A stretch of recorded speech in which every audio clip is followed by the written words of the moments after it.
Probability of compound events. For the probability of compound events, first, decide if the two events are independent or dependent.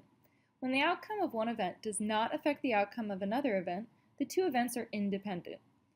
Use the formula, the probability of A and B equals the probability of A times the probability of B.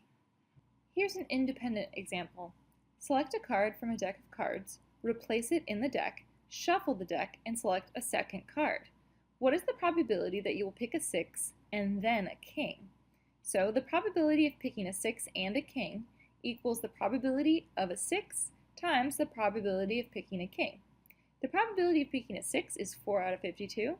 The probability of picking a king is 4 out of 52 because there's 4 kings in a deck. So you multiply those together and you get 1 over 169 as your probability of picking a 6 and then a king. When the outcome of one event affects the outcome of another event, the two events are dependent. You're going to use the formula, the probability of A and B equals the probability of A times the probability of B given A. Here's a dependent example. Select a card from a deck of cards, do not replace it in the deck, then shuffle the deck and select a second card. What is the probability that you will pick a 6 and then a king? The probability of picking a 6 and a king equals the probability of picking a 6, which is 4 out of 52, times the probability of picking a king given a 6 has been selected is 4 out of 51. Multiply those together and you will get 4 over 663. Notice your denominator went down by 1. Why is that?